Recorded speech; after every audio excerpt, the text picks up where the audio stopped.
Hey everyone, welcome back to Adherent Apologetics. As always, we're super pumped to join us today to have Josh Yen. We're going to be responding to Cosmic Skeptic on the resurrection of Jesus. What's up, Josh?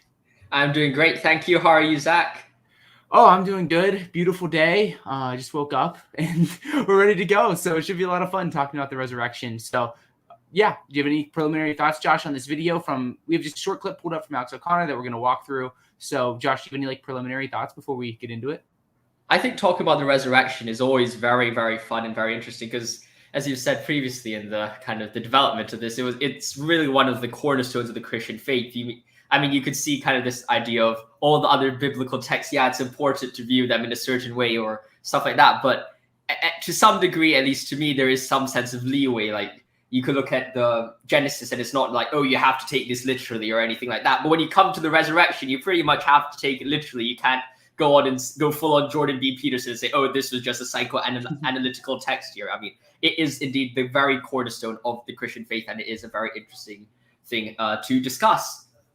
Yeah, I completely agree with you. So we're going to play this video. We have timestamps marked out. We're just going to play clips and comment on them. As always, we're not doing this out of malice or anything, but really just appreciate what Alex says. Just going to disagree a lot. But yeah, so let's get into it. If I can pull up the clip. So the evidence that's been presented thus far, and admittedly we haven't had much time to go through it, has been biblical. And that's because the only evidence that there is available that can come close to proving the bodily resurrection of Christ is biblical. You have the Gospels and you have the epistles. There are references, it seems, in some historical documents, such as the writings of Josephus, the first century Jewish historian. However, the historical consensus is very plainly that this was a forgery by later Christian writers. It's very clear that Josephus wouldn't have written about Jesus rising from the dead and being Christ as a Jew. So the vast majority of historians reject that out of hand. In fact, okay, so first clip here on Josephus. So, Josh, do you want to go first or do you want me to go first? I guess we should have probably figured this out off stream, but I mean, here we are. No worries. I think perhaps I could say a few things just to kind of framework this kind of perhaps the first part of this response. And maybe I think that a very interesting thing that we always have to ask ourselves, especially when we're using historical sources, is what exactly is the point of the historical source? Because sometimes we look at a historical source and we're saying, well, this source is here to give us the full picture, exactly what happened. That's not always how historians use sources. We sometimes like to use a small part of a source, maybe even just one phrase of a primary source, and say, well, that's good evidence for this part of my argument. Then I'll bring in something else from another part of the argument. So we really have to think about, is Josephus being used by, I think, Alex's opposition? I forgot who's he debating, but his opposition, is he using the source as his entire thing to say, well, because Josephus says Jesus resurrected, that Jesus must have resurrected? Or is he using that source as a support for one of his small premises in his overall argument? And that's just something we want to keep in mind when we are using historical sources. Yeah, that's super good. So what I'm going to do is I'm just going to read the full Josephus quote here. And this is the more later one. So I think Alex, just right off the bat, he's wrong. That I think most scholars would agree that there's some forgery involved in this quote, but there's a historical core. I think that's what the consensus is. But what I'm going to do here is just to add on to Josh is read the quote and talk about why there's good reason to think that there is some historical core to this Josephus quote. So here's the quote. About this time there lived Jesus, a wise man, if indeed one ought to call him a man. For he was one who performed surprising deeds and was a teacher of such people as accept the truth gladly. He won over many Jews and many of the Greeks. He was the Messiah, and when upon this accusation of the principal men among us, Pilate had condemned him to a cross, those who had first come to love him did not cease. He appeared for them, spending a third day, restored to life. For the prophets of God had foretold these things and 1,000 other marvels about him. And the tribe of Christians, so called after him, has still not to this day disappeared. So there's obviously things here that point to some later Christians adding on, talking about Jesus rising from the dead. I don't think Josephus, a Jew, is going to admit to that. But there is good reason to think that there is an authentic core.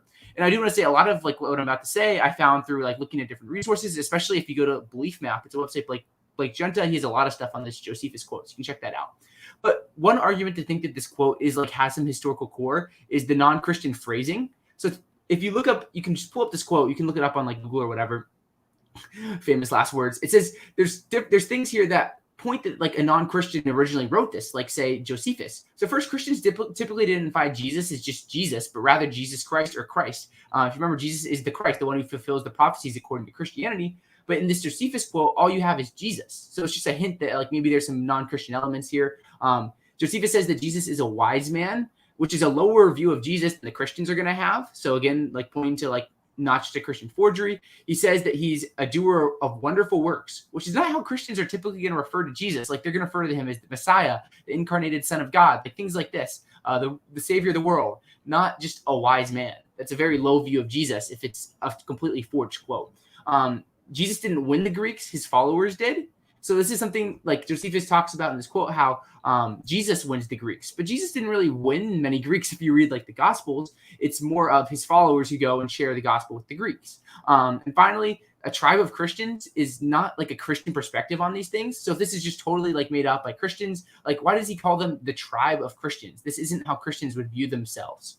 So at least like my conclusion, which is like I think the general like scholarship's consensus, is just that there's added the Christians added to this, but there is a historical core from which Josephus is drawing about Jesus. So yeah, I completely agree with that idea, and I think if we could build on a bit more, it's like you look at other sentences and in the same quote that you've read, and it's like Pilate had condemned him to a cross. This is clearly not a statement which is about, oh, he just heard this from the Christians. The reason for this is because if we look at other works, and I think Alex might have missed out on responding to the other works surrounding the divinity, or at least the situation of Christ at the time, like your Tacitus, like your Justin Martyr, like your Tertullian, they also talk about different parts of the resurrection narrative and provide very good evidence for a certain case of an argument. And I think this perfectly ties in with our kind of thoughts that these arguments or these sources should not mainly be used just to say that these are directly the same as what we see in the Bible, but rather they are representing or they are supporting certain aspects of what we see in the Bible. And just a quick kind of framework that we can just bear in mind as we go through this video is kind of that idea that Tacitus, a greatly Roman, almost an anti-Christian source, does recognize that Jesus did exist, that Jesus had a sense of divinity, that Jesus was indeed crucified, and that the disciples believed in a resurrection. If we turn to Josephus, we figure out that Jesus most likely died, because we see that, well, in Josephus, a lot of people who were crucified and indeed taken down and sent into great care were actually seen and were actually accepted as, well, most of them, those people died as well. So even if you had great care after being crucified, you'll most likely die. So Jesus probably died if he didn't have great care and got thrown into a tomb for 3 days. So, and if we could look at further sources in Josephus as well, and these are using sources which are completely unrelated to the ones that they're talking about, we know that Jesus was buried. How do we know that? Well, in the Jewish War, another work of Josephus, we see that Josephus says that even the enemies of the Israelites were buried. They buried crucified criminals, which gives us very, very good reason to know that Jesus was buried. Note that that burial might not be the burial we see in the Bible, but at least it's pointing towards some sense of a burial of Jesus. So we have this idea that different parts of the resurrection argument, or the account for the resurrection, are supported by a variety of different sources. And it's not just about, oh, this is just Josephus's discussion, which has been kind of debunked, or I'm not sure a good better word for it, but there's another word which has been dismissed. There are a lot of other things which support certain areas of the argument. And when we look at it from a historical perspective, we can see that these so-called problems are not actually problems in the bigger picture. Yeah, I appreciate that. So let's get into this next clip where we talk about extraordinary claims require extraordinary evidence. So yeah, but great stuff, Josh. In fact, Christian historians too, and they don't use it for that reason. So we're left with just the Gospels and the epistles. Now, the Gospels, of course, were written a generation or two after the events that they portray, and it's very easy to see how stories can adapt over that kind of time. One thing that we have to be careful of is to ensure that we are providing a sufficient level of justification for the severity of the claim. Now, if I were trying to prove a simple historical claim that that Jesus Christ existed, for instance, it probably wouldn't take too much. It would take as much as trying to prove that Socrates existed or that Julius Caesar existed. But we're not just talking about a normal historical claim. We're talking about something far more extraordinary than that. And I'd like to ask you what it would take to convince you, just as I've been asked what it would take to convince me. What would it take to convince you that somebody had risen from the dead? And I think that it takes more than what we are presented with this evening. Okay, so let's go, Josh. Extraordinary claims require extraordinary evidence. What are your thoughts here? I think it's a very interesting kind of argument, and perhaps the best way to look at it is perhaps from a more scientific lens, because I think when we look at science, it's not necessarily the case that we see, oh, extraordinary claims require extraordinary evidence. It's sufficient claims require sufficient evidence. But, well, what exactly does it mean? Because if you look at kind of a prior probabilistic kind of calculi, or you realize that probability is not reduced to this mere lens of, oh, this is just a prior probabilistic or Bayesian kind of understanding. Because if you turn to things like evolution, the existence of human sentient life, you could say that the prior probability of it is almost close to zero. You can look at any of the discussions of anthropic principles, both from theists and atheists alike. You see the probability is almost zero. But in reality, you look at the situation, you say that prior probability actually doesn't really change the fact that we accept these as good scientific arguments. As a result, I don't think we can reduce anything to just extraordinary claims require extraordinary evidence, because I don't think priors or even probabilistic calculi simpliciter has any effect on what we should be accepting as strong arguments or not strong arguments. Yeah. So, I mean, I think I probably mostly agree with you. Like when I hear extraordinary claims require extraordinary evidence, like basically what I think about now more is like the idea that just like low priors need a lot of evidence. So like if the probability of something is like seems low, like you're going to need a lot of evidence to like show that like this view is true.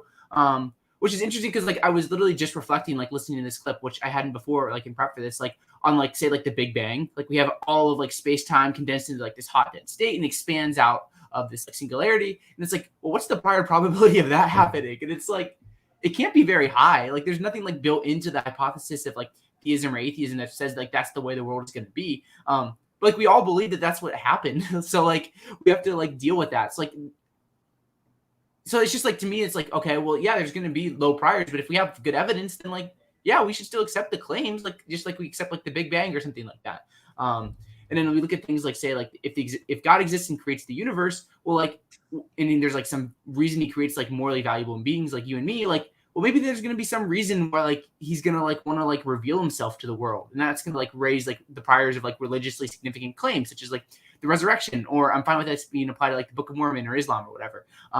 So that's just some things there where I'm like, sure, but like I don't see that as like the end point. Like just saying extraordinary claims require extraordinary evidence. This isn't extraordinary evidence, so we should just like move on.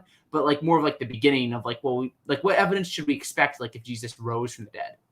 So yeah.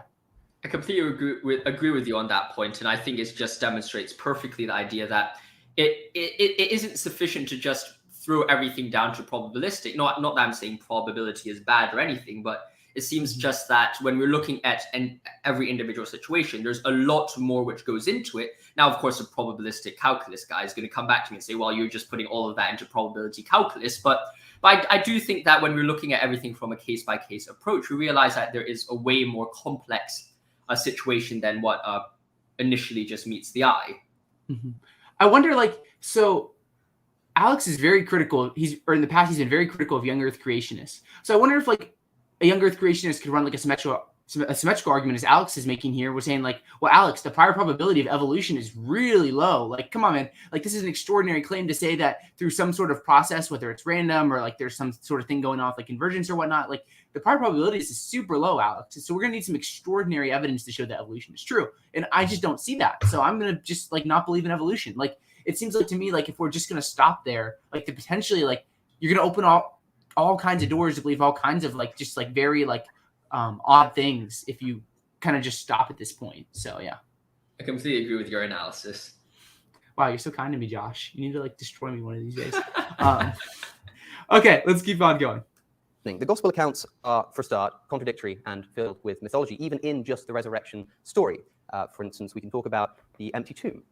How many women discovered the empty tomb? The Gospel of John says it was 1, Matthew 2, Mark 3, and Luke even more than that. Now, this may seem a complete irrelevancy, and of course, it doesn't affect the story in any significant manner. However, remember what we're talking about here. We're talking about the inspired word of God reporting on what is the single most important event in human history, if true. And I think that internal consistency is the very least we could expect from the sources which we're relying upon to provide us with evidence for that occurrence. Okay, woman at the tomb, classic one. What are your thoughts, Josh? I mean, I think I have a lot of more thoughts which is applicable here, though I would perhaps leave them to a bit later because I think it perhaps fits in with a more kind of also another Riz argument, so I'll leave that to later. But what I think is very interesting here is just, well, what exactly is the role of the Bible when we're talking about the historical case for the resurrection? And now I don't want fundamentalists to run into Hong Kong and fly to Hong Kong to rip my head off when I'm saying this, but I think that if we're looking at this purely from the perspective of, well, is is the resurrection historically accurate, or whatever you want to formulate the argument as, what we have to look at it is, well, these sources should be seen as historical sources, not necessarily religious documents or holy scriptures which have to follow inerrancy. And of course, you could say, well, maybe on a theological level, you want to affirm this inerrancy, but I don't necessarily see that has to be the case if we're just purely looking at it from the lens of this argument. And that's just something that we might want to keep in mind. Mm-hmm. It's interesting, I'm not convinced in any way that this is a contradiction first. Mm-hmm. So I would hold to inerrancy, depending on your definition, I believe the Bible's inerrant and things like that. For the sake of this point, I'll just grant Alex, let's say that there is a contradiction here. Even though I don't think he in any way fulfills his burden to show how there is a contradiction, because I think these could be seen as complementary rather than contradictory. But let's just say there's a contradiction. I don't see how that's a problem for building a case for the resurrection. I was taking a class in historiography, and we talked about when significant events occur, people have different accounts of what happened. Look at different testimonies regarding 9/11. When something significant happens, people see different things because it's a very big event that makes a big mark on them, and they forget details and stuff. So when we look at the Gospels, it's when you have this say a woman at the tomb and there's different accounts. It's okay, well, at least to me, it's okay, so something happened here. Something significant happened here. I think what precisely these discrepancies show is that it wasn't a bunch of people gathered in a room just trying to neatly put together their story. Maybe you want to say it was a hallucination. I'm obviously pretty convinced it's a resurrection. But I think these discrepancies actually just show that something significant happened here, and that's why we have these different accounts of what happened in terms of say the woman at the tomb. And these are very minor details. It's not John saying Jesus rose from the dead and Luke's not. It's just it's one gospel says there's one woman, one says there's two, one says there's three, and they could all be true. They can just be complementary of each other. And a lot of people have talked about how these can be harmonized. So that's my thoughts. I just don't I honestly see this as something that supports the resurrection rather than counts against it. So yeah, that's my opinion. I completely agree with you on that point. And I'll also agree with you that I personally don't see any contradiction between the texts as presented. I think it was mainly just to say, perhaps, just to clarify it, just so I don't get fundamentalists trying to rip me apart as some have tried to do in my new Genesis series. But essentially, I just want to clarify that I'm not saying that the Bible is inerrant. I'm just trying to say, well, it's just that if you're purely looking at it from this historical perspective, then the inerrancy is not so much of a big deal, just when solely focused on this kind of pursuit of kind of a historical argument. Yeah, I mean, I totally agree with inerrancy. I just think for the argument for the resurrection, you don't need that. So yeah, let's get into this next clip where he's going to talk about the earthquake in Matthew. If my computer loads. There are also other instances that makes us that should make us skeptical that these are historical documents, such as the fact that it's only in the book of Matthew that there is presented the idea that there was a great earthquake and that angels moved the stone away from the tomb and allowed Jesus to rise from the dead. You would have thought that the other gospel writers would have at least noticed that, and if they did, probably would have included it in their narratives, but they didn't. Elsewhere in the gospels, you've okay, very brief here, and I think we're gonna I have probably way too detailed of a response for literally a 20-second clip. But I'll let you go to you first, Josh. I think it's a very interesting thing. I've looked at your response and it seems fascinating, and I think you should definitely say it because I've never heard of it before and it seems definitely fascinating. But I think essentially what we have to do when we're viewing these kind of situations, especially about these different ideas, is that we have to view these as people or disciples or whatever you want to call them, people trying to present their approach and their thoughts about the situation. Naturally, they're trying to present a different account, or at least not a different account, but a different approach to a discussion. A lawyer might approach a criminal case from a certain perspective. Maybe a psychologist would approach the same criminal case from a completely different psychologist. You might say, well, maybe the fact that someone used a knife to kill someone was a significant fact, and surely you can't miss it out. But then maybe the psychologist doesn't even care if there's a knife. He's just thinking about, well, what was going through his mind because to kill the person or the victim. So I think in each individual situation, what may seem as a big part of the story might not actually be as big a part to the certain writer. I think that could definitely be the case or at least when we're talking about the resurrection or the tomb moving or the earthquake. And also there's another thing where I sometimes think that atheist, or at least the critique of the atheist, puts the Christian into a lose-lose situation. This is not necessarily a formal response or anything, but it's just kind of thinking, well, let's assume all the four Gospels said exactly the same things. There's just a few grammatical differences or a few different punctuations.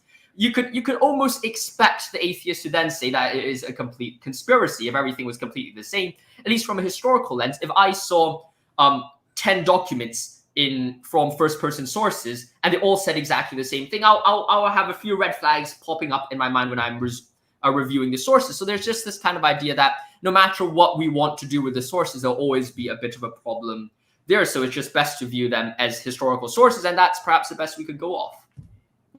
Yeah, there's a lot of great stuff here. And what I'll add is just like, it's almost like just like an argument from silence. Like, it seems like he's saying, so the other Gospels don't record this event, so like the other Gospels are unreliable. But like that just doesn't follow. And like, even if it did, like if this was a way like we did like arguments, like there's a lot of things we're going to have to deny. So there's a great article by Tim McGree on the argument from silence. And he gives a couple examples here that I'm going to read. First, the extant writings of Greek historians of the 5th century BC make no reference to the city or people of Rome. Therefore, probably Rome did not exist in the 5th century BC. Like, that's just like obviously false. But if Greek historians don't mention it, like, ooh, well, if we're going to follow Alex's line of argument, then maybe we have to like deny the existence of Rome in the 5th century BC, of course. Number two, extant sources make no reference to the donation of Constantine until 7 centuries after Constantine's death. Therefore, probably the donation of Constantine is a forgery. And number three, in his Germania, Tacitus sets himself in the task of enumerating the peoples of Germany. Therefore, the absence of certain Germanic peoples from Germania proves, or at least makes it very likely, that they did not exist at the end of the 1st century AD. Like, arguments from silence just aren't helpful, and it's just fallacious. And, you know, if we're going to follow this line of reasoning, then there's a lot of other historical events we're going to have to deny, which, you know, we don't really want to do that. So, yeah, I just don't really see the issue here in terms of, like, what Alex is arguing. I completely agree with you on that, and I don't think there's anything more I could possibly add to this argument from silence. I should remain silent. Yeah, highly encourage you, check out Tim McGree's article, Argument from Silence, if you want to read more on this, because, yeah. Awkward pause while I wait to load the video. So you've got contradictions, not just related to the resurrection story. For instance, the story of Lazarus, who in the book of John is raised to prove that Christ is who he says he was. And yet in the book of Luke, the same Lazarus first is revealed to be, in fact, a fictional character because he appears first in a parable. And secondly, when it is asked if Lazarus can be raised, Jesus says, no, he shouldn't be, because if they're not going to listen to Abraham and the prophets, then they're not going to be persuaded by that either. And that is just a blatant contradiction. So, okay. What are your thoughts here, Josh? I think the Lazarus argument he uses here is just, I don't want to be mean to him, but absolutely horrendous because like Josh is a very, very common name. And if a teacher calls, and there's been multiple times where there's multiple Joshes in my class. Like there's sometimes where a teacher would like tell off the other Josh and start screaming from one end of the class and say, like, Josh, what on earth are you doing?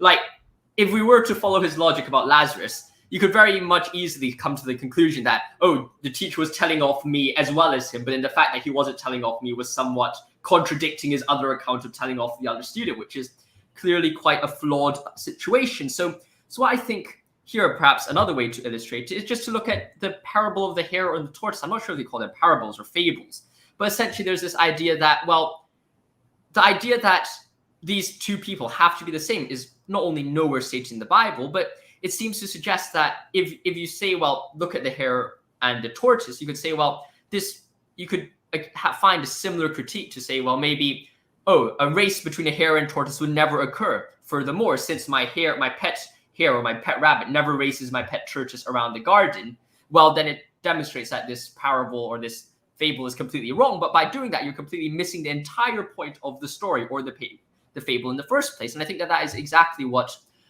Cosmic Skeptic does here, or should I call him Alex does here in this situation. Mm-hmm. Yeah, I mean, like, once again, I'll just say, like, this isn't an issue, at least to me. And again, like, even if, like, say there was a contradiction, how is this an argument against the resurrection? He hasn't explained how this is an argument against the resurrection, just to say, look, this would be just maybe just an argument against inerrancy, if he could even show that this was a contradiction. But I mean, there's possible answers. Like, a lot of people think that, like, the story in Luke is a parable. So if that's the case, there's really one Lazarus and one that's a story of a fictional Lazarus. Maybe there's just two Lazaruses. Like, there's just, like, he hasn't done enough work here to show that there's a contradiction. So, yeah. Completely agree with you on that. Again, I stress these are small contradictions, but the claim is so large that we should expect at the very least a historical accuracy. Another thing. Okay, this is just a very short clip because he's like, this is the sum of, I think, his argument, showing that like when there's a bunch of small inconsistencies, then like we're gonna have some reason to like doubt the like historic reliability. But like I just don't really see this. Like the claim that 9/11 happened is a super large claim, and there's many differing testimonies on like what exactly went down. But we'd be silly to disregard the historical event of 9/11. So yeah, that was my thoughts.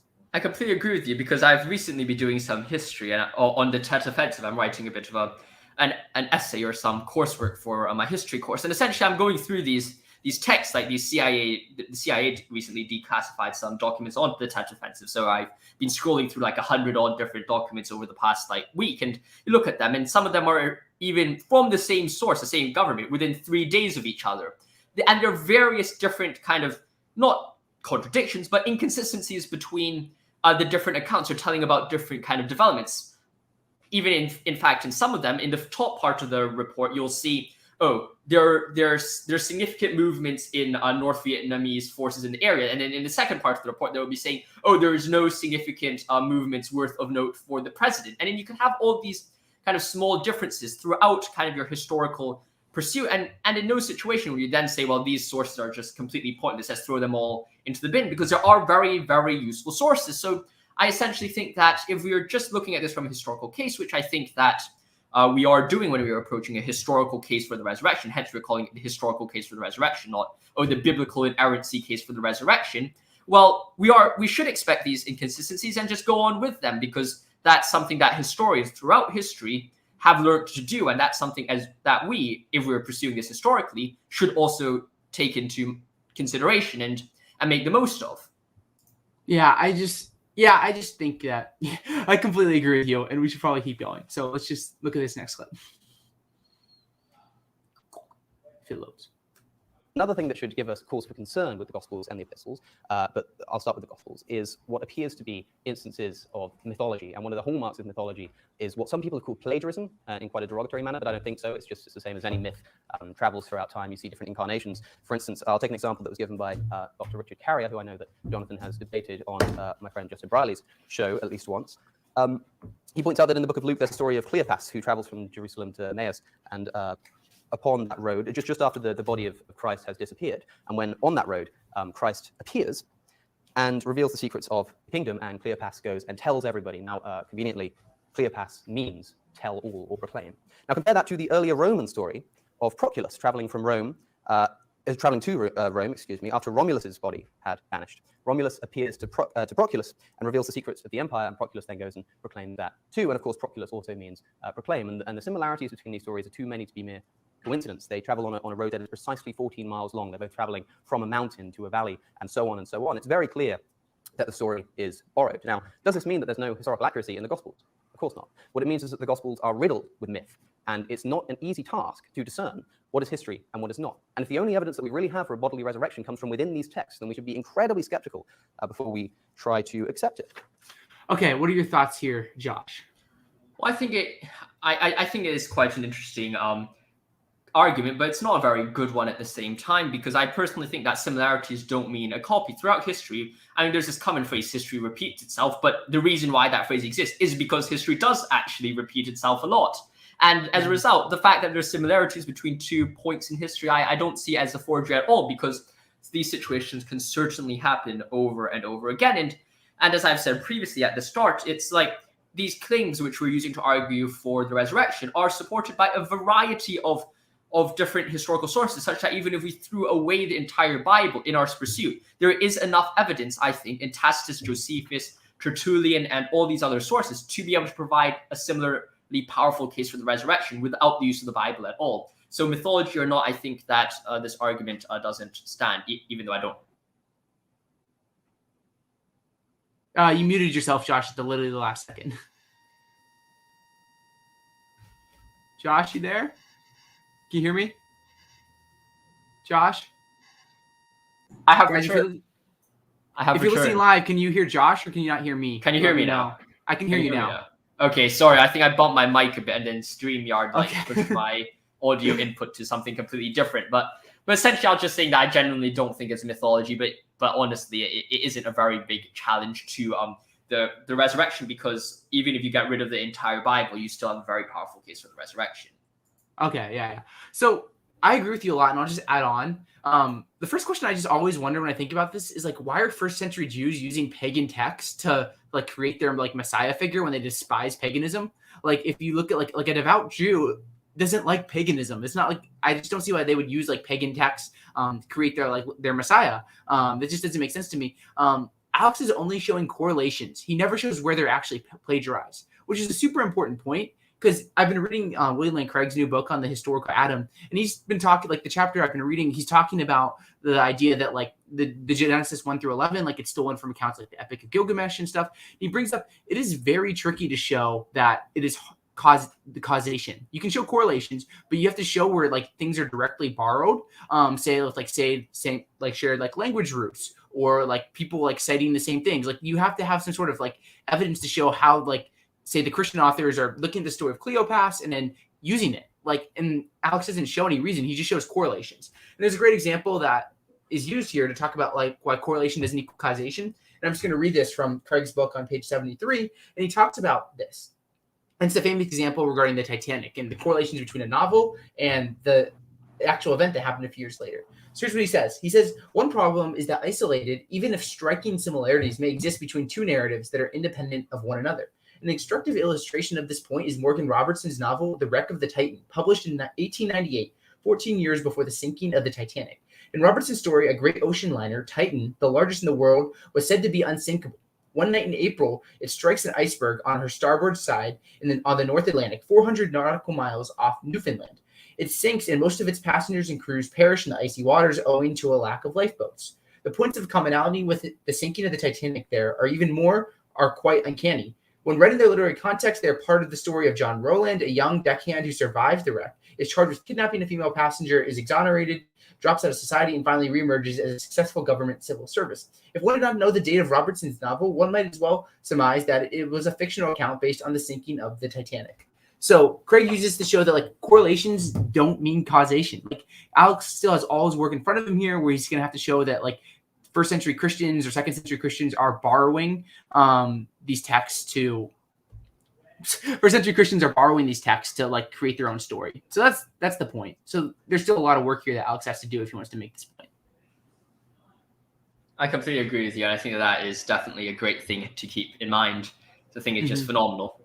Yeah. And the one thing I just thought of is like, if C.S. Lewis's point is true, that like the Christianity is like the true myth, the sum of all the myths. This is all, and it's like the true representation of God. Like also something like having similar pagan stories is something we'd expect. So in that sense, if we were like in a Bayesian sense, it wouldn't be much evidence against like the historical unreliability of the Gospels. So yeah, that's my thoughts. Let's pull up this next clip. Now, again, consider the level of the claim here. Allow me to elucidate with an example. If I were to claim to you that Alfred Hitchcock had risen from the dead, what would it take to convince you? If you saw a similar presentation with the same kinds of historical facts that have just been presented and the same kind of appeals to scripture, but the claim was, instead of Jesus rising from the dead, Alfred Hitchcock, would any of you be convinced? I certainly wouldn't be. Now, imagine I say that I have a set of texts that are not internally coherent. They're not confirmed by any other historical data, and elsewhere within these sources, there's myth and allegory, and we can't really tell which is which. And it's these texts that have given me the evidence that Alfred Hitchcock rose from the dead. This certainly would not be enough for any intelligent person to accept, even just if the claim was not as extraordinary as somebody raising from the dead. But with the level of the claim, I think we should require a whole lot more than this. Imagine you found a book on nutrition, and it contained a similar level of inaccuracies. The chapters contradict each other, and you become convinced that somehow the recipes may be allegorical in some areas and not in others. And then the book makes an outrageous claim, like that you should cut fiber from your diet entirely. Would you trust that claim? Of course you wouldn't. And that's not just because the claim is so ridiculous. It's because you have evidence that the book is not trustworthy. Now, again, we're limited in time, and there's more to be discussed here in terms of the evidence that's been provided. But one thing I want to point out is that this is something of an irrelevancy, because there's still a... Okay, before we get into this irrelevancy, what are your thoughts here, Josh? I mean, if he's talking about irrelevancy, do you know what also is irrelevant? His entire argument. No, I'm joking. I don't want to do that. Yikes. We love you, Alex. but to be serious, I would like to just say that let's judge the case for the resurrection with Alex's standards. First of all, he said it is not internally coherent. Well, in reality, no. Like, I just want people to understand, if there's any takeaway that you come from this video, is that there is no such thing as a completely similar or a completely coherent body of works. And I'm not saying a completely coherent text. Of course, you could find that. But what we're seeing in the Bible is a body of works. It is a collection of different texts. It's a collection of different books put together by different writers. So that's how we should view the Bible. In the same way, we're looking at the historical case of the Christian, or any other thing in history. Look at all the text for the Tet Offensive. Look at all the text for the Peloponnesian Wars. Anything. Find me a first coherent text or a body of works. You'll never find that. I could assure you that unless you find only one person writing about the situation, you'll never find a completely coherent set of works about the text. So that I don't think is a historically strong argument. Secondly, he says it's not confirmed by any other data. It's only one book. That is not the case. Within the Bible itself, there's at least 4 sources which talk about the resurrection. Building upon that, that's not to mention Tacitus, Suetonius, Josephus, Justin Martyr, Tertullian, and others who constantly raise different parts of the resurrection account, the different facts that we use to point towards the resurrection. So this is not just one account that we're looking at. There's at least 10, if not more, accounts. Then finally, his idea about myth and allegory, I don't necessarily think it's a problem, especially if we're looking at a historical text. And as you can see here, I'm looking at this purely from a historical perspective, not about religious theology, any of that. I'm throwing all those doctrines out the window on purpose, just to look at this from a purely historical case. We can see that throughout history, throughout the works that we use, myth and allegory are just so ripe and so commonly used. For example, in Herodotus, one of the greatest historians for Greek history around 400 to 500 BC. He talks about gods. He talks about ants coming out of the sea. I mean, these are clearly allegories. I don't think anyone has ever tried to believe that Herodotus was like, especially saying historically, ants were literally crawling out of the sea and fighting against Greeks. I don't necessarily think that is the case. So, I mean, throughout history, we see myths and allegories, but that doesn't take away from what we can gain historically from the source. So I don't necessarily think that, Alex, if you're just looking at this purely historically, there is any substantive criticism that he raises. Mm-hmm. You make a really good point, Josh. Like, if you don't want any discrepancies in to believe a historical phenomena, you're going to have to deny most of history, because anytime you have more than one account, there's going to be minor details where sources are going to disagree. But just because they disagree on minor details doesn't mean we throw out the event as a whole. That'd just be really bad history. Historians would be out of a job. And yeah, that'd be really bad. So we don't want that. Because if we say that's a problem, well, then 9/11 deniers and Holocaust deniers can use similar arguments to Alex and say, hey, there's discrepancies in the accounts. So the event must have just not happened. So yeah, I just add on, but that was really good, Josh. So yeah, let's get into this final clip of the day. Still a whole lot more that needs to be done. The resurrection does not automatically prove divinity. This is not a point that I think is pressed enough. For instance, let me give you an example. Imagine I were to say to you that rape is sometimes permissible if the victim is attractive enough.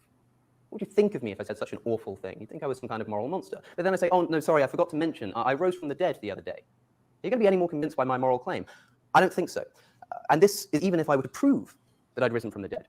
If I say, yeah, you should trust my moral claims, and you should trust my extraordinary historical claims and truth claims, if I claim that the earth is flat or whatever it may be, simply on the basis of the fact that I rose from the dead, I don't think you'd be able to convince.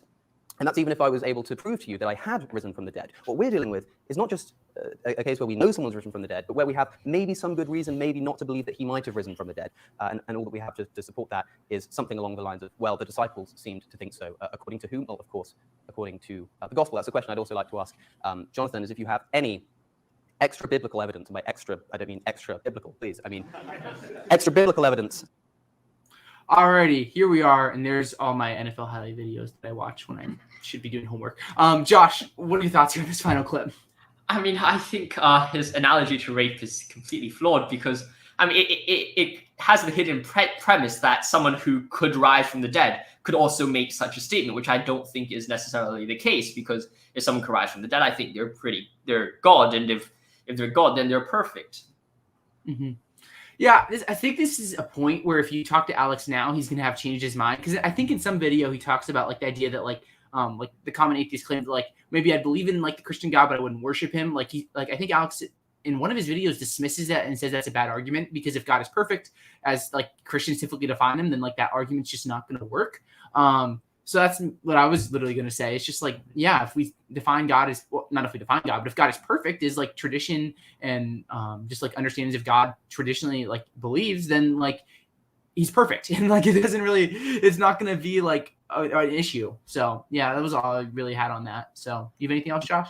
I think, yeah, I think the point that you raise is definitely very true. And I think the point that Alex, or perhaps another interpretation of Alex's text is saying, well, if someone rose from the dead, is that truly a claim to divinity? And I think this idea perfectly illustrates the parable of Lazarus and multiple other points in the Bible, such that where they say when atheists critique the writers and say, well, God hasn't provided enough evidence. Well, the clear response here is, well, even if God provided you every single evidence you needed to know that God exists, you still will not believe in God. Because if Alex is saying here that someone rising from the dead would still not convince him of someone's divinity, I honestly don't know what else God could possibly do to convince someone that he is divine. You can see him appearing on the sky. A lot of people like to say, well, oh, if I see some certain writings on the wall or writings in the sky, I'll believe in God. Well, I mean, we've seen a lot of atheists dismiss similar claims in the Bible, saying that's just a hallucination. So it doesn't, to me at least, seem